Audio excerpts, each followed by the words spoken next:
Hello everyone, আসসালামু আলাইকুম। কি অবস্থা সবার? সবাই কেমন আছেন? আশা করি অনেক অনেক ভালো আছেন। প্রবাস জীবন নিয়ে আজকের এই ভিডিওটি, নিজের বাস্তবতা থেকে আজকের গল্পটি এই ভিডিওর মাধ্যমে তুলে ধরতে যাচ্ছি। অবশ্যই সবাই সম্পূর্ণ ভিডিওটি দেখে লাইক কমেন্ট শেয়ার করে পাশে থাকবেন, এবং যদি এমন ভিডিও সামনে আরও পেতে চান অবশ্যই বেশি বেশি কমেন্ট করে জানাবেন, তাহলে আমি এমন ভিডিও আরও সামনের দিকে নিয়ে আসব। তো চলুন ভিডিওটি শুরু করা যাক। প্রবাস জীবনের অনেক দিন হয়ে গেছে। এই প্রবাস জীবনের সবচেয়ে খারাপ সময়ের সম্মুখীন হয়েছি।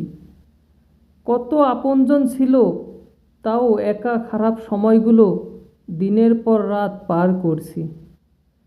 কত প্রিয় জিনিস, কত আপন মানুষ হারালাম, তার হিসাব হয়তো মিলাতে পারবো না কখনো।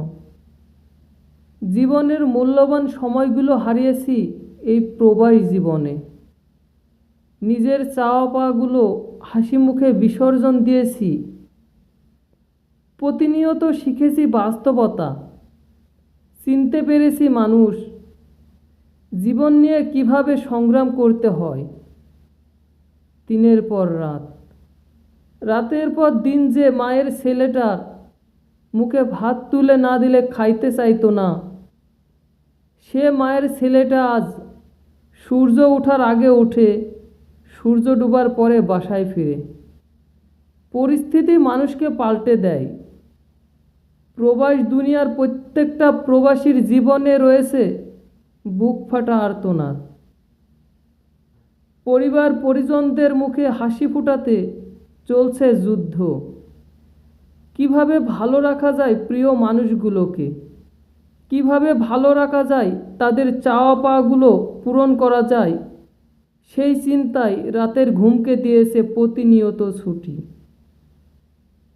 তবুও আমরা দিন শেষে শান্তি পাই, কারণ এই কষ্টের কারণে মা বাবা ভাই বোন ফ্যামিলির সবাই যখন ভালো থাকে।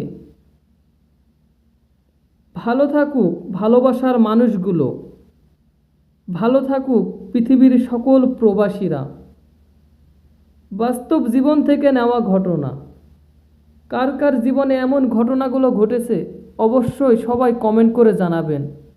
বিশেষ করে আমার প্রবাসী ভাইরা যারা আছেন অবশ্যই কমেন্ট করবেন ভিডিওটির সাথে আপনাদের মতামত এক কিনা।